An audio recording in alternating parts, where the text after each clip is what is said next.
All right. Somebody, I don't really have, oh, I do have. People send me questions all the time, and I'm organized enough to find one right now. But I guess that I probably can. Oh, gosh. Okay. All right. Binge urges and binging. I completely agree that binge urges are due to restriction. However, there is a theory that they become a habit after restriction stopped and continuing to act on them just reinforces the habit. So we must learn not to act on them, and this rewires the brain eventually go away.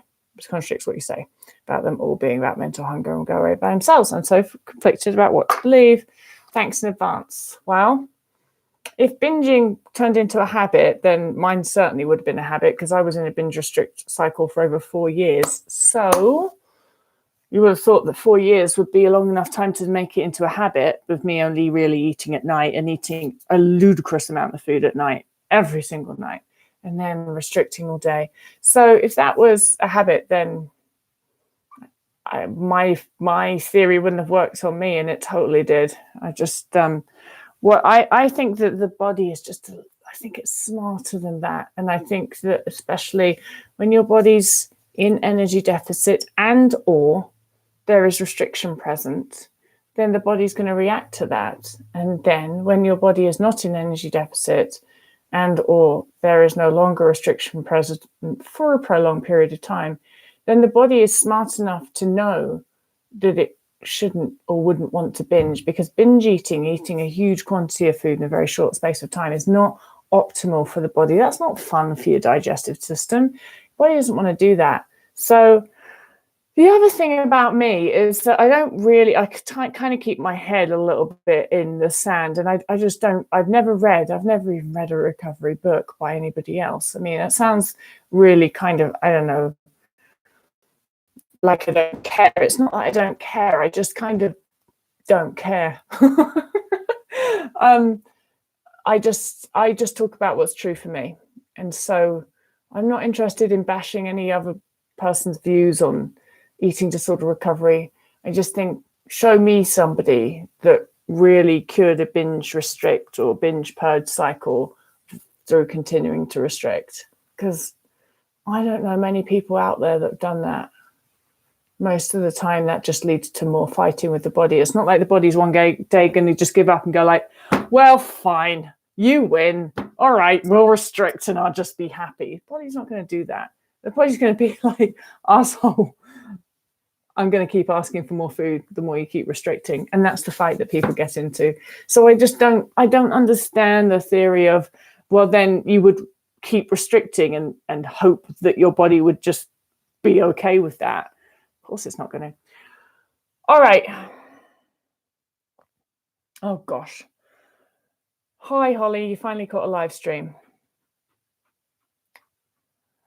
Kelly says, I wonder if it's normal to have bouts of extreme hunger a year into recovery. Well, I'd say that it is normal, but there's some stuff that you can look at. Like you might find that these bouts of extreme hunger occur after something like maybe you unintentionally didn't necessarily eat as much as you usually do on one day, and then you found the next day you're extremely hungry, or maybe you unintentionally moved more or did more than you would usually do on a normal day, and then you just found that you were extremely hungry the next day or for a little while. So it can be normal to just have what seem to be random bouts of extreme hunger, except they're never really random, because it's going to be that your body's just doing something in there that it needs extra food for. So it's not really random. It will just feel random. But you can also find that sometimes you totally, not meaning to, unintentionally, just don't give yourself as much food maybe as you need to, and then your body goes like, wah, quick, we got to get all the food, they're going to go into the famine again, and you get a bout of extreme hunger. So I'm not saying that you have to like totally get paranoid and be like, oh God, I'm doing something wrong, because often that's not the case. Sometimes we just seemingly randomly get hungrier days because the body's doing stuff. But maybe just have a look and see if you can see any patterns and think about, all right, so I feel extremely hungry this week. What did I maybe do a couple of days ago? Was there anything that I could have done that may have led to me going into a smidgen of energy deficit for my body to want to react this way? Hi Tabitha, just wondering if you had any tips on growing out of clothing. Brought new clothing this Christmas, bigger sizes I thought would fit me at a healthy weight. I've now outgrown them.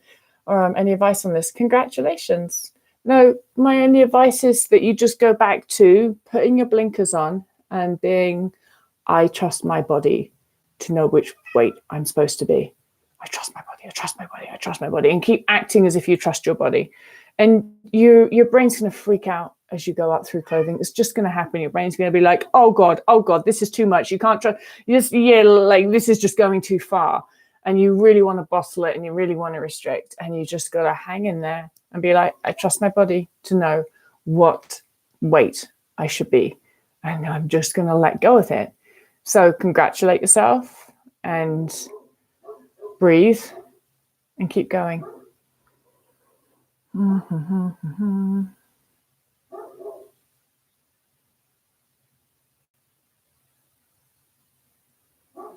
Laura B. I'm 40 years old and I've had anorexia half my adult life. I don't have conscious thoughts associated with the illness anymore. Do you have any advice for dealing with this? Yes. Eat a fuckload of food. Seriously. And even if you don't have conscious thoughts associated with the eating disorder, you know when you're restricting and you know when you're acting to rules and you know when you're eating the same damn food every time and you know when you're not challenging yourself and you know when there's foods that you're not allowing yourself to eat, etc., etc., etc. Break all of those rules and eat as much food as possible. And if you can do that, you will be on your way to recovery.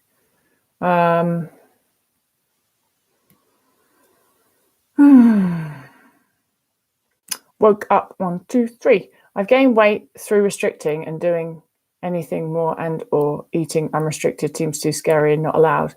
Well, you're going to have to get over that. Woke up 1, 2, 3, aren't you? Because you may have gained some weight via restricting. It's highly likely that your body's going to want to gain more weight, and it's never too late to stop restricting. So the answer is never going to be to restrict. And at some point, you're going to have to stop restricting. So it might as well be now. Now is as good a time as ever. So congratulations on gaining some weight. That's always a good thing. Now you have to stop restricting. You know what you need to do. You absolutely do. And it's just this jabber isn't in your head that, oh, you're not allowed to do that now. Stop. Don't pay any attention to it. Since when did anybody fully recover from an eating disorder by paying attention to eating disorder thoughts? Stop. If your eating disorder thoughts are telling you you're not allowed to do something, guess what you do? You do that very thing. Okay. Got one more. Hollybush. How do you know if you want full recovery?